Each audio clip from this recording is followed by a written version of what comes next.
O Hugo caiu em um golpe que tem sido muito comum nesta era digital.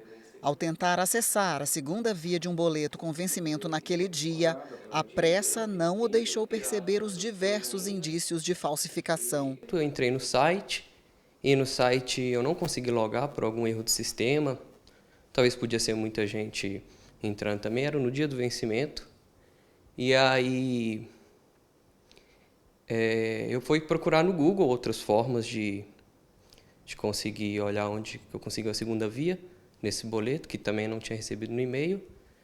E aí o primeiro site que eu vi, que geralmente quando a gente procura no Google é o que a gente mais confia, eu cliquei.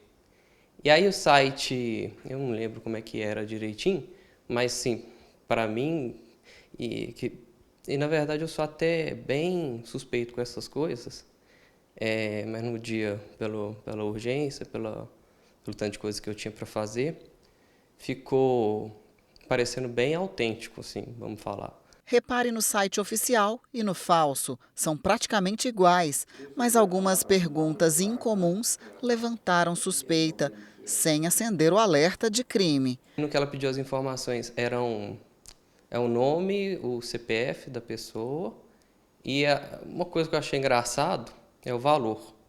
Ela pediu o valor da última fatura. Na hora eu fiquei tipo assim, tudo bem, né? Ela deve saber o que está falando. Hugo pagou o boleto de R$ 500. Dias depois, veio o susto. Paguei, depois de 3, 4 dias eu recebi e-mail falando que eu não tinha pagado minha fatura, que estava atrasado. Então eu mandei mensagem para ela, falei, uai, eu paguei essa fatura e agora eles estão me mandando e-mail. Aí ela não me respondeu, aí, bom, na minha primeira suspeita na hora eu falei, devo ter caído num golpe. E foi quando eu pesquisei no site, boleto Allcare, não sei se pode falar, boleto Allcare, já paguei, mas não computou. Procurei desse jeito. A primeira mensagem que aparece é não cai em golpes no site oficial lá da Allcare. Infelizmente, muitos brasileiros já passaram por experiências semelhantes. Segundo o CERT.br, quase 20 mil sites fraudulentos foram monitorados no Brasil apenas este ano. E o pior é que grande parte das situações termina no boletim de ocorrência, sem solução para as vítimas. O PROCON ele não consegue atuar no golpe, né, porque isso é um caso de polícia, isso é um crime. Então o que o PROCON pode fazer é orientar o consumidor a fazer o boletim de ocorrência e procurar a polícia para que ela possa fazer a investigação e tentar recuperar. O que pode acontecer é que, em alguns casos de golpes, pode ter tido falha do fornecedor, seja da loja, seja do banco, e neste caso é possível se apurar. Mas, via de regra, primeiro precisa lavrar o boletim de ocorrência para depois fazer as apurações. Entre os golpes mais fáceis de conseguir fazer com que as vítimas acreditem na fraude é com relação aos sites falsos. Eles são normalmente muito parecidos com os verdadeiros, mas sempre tem alguns detalhes importantes que podem indicar qual é o certo, como, por exemplo, o campo de fazer o login do usuário. Ele só tem no site verdadeiro. E este aqui, da empresa em que o Hugo precisava acessar, traz logo abaixo um indicativo, um alerta de fraude. E ao lado, o campo em que o cliente pode conferir se o boleto é mesmo da empresa.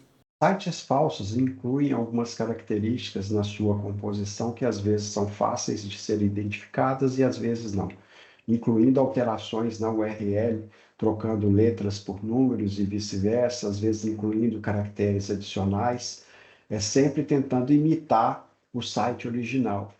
E às vezes também a gente encontra sites, né, que trocam lá, por exemplo, o final da URL de .com para .com, barra alguma coisa, ou .gov para .com e assim por exemplo. Eles também podem ter erros gramaticais e de ortografia em toda a sua composição, usando também imagens de baixa qualidade e design amador. Geralmente esses sites apresentam preços, né, muito baixos e ou promoções extraordinárias que são de quase que irrecusáveis. É importante a gente verificar buscadores de preço para ver pelo menos a média no mercado, né, como o Buscapé, por exemplo. Geralmente, esses sites também apresentam políticas, né, de devolução e de pagamento bastante confusas, né, com informações distorcidas e que acabam confundindo o consumidor. Geralmente, os sites falsificados também não possuem certificados de segurança, né, emitidos por entidades confiáveis.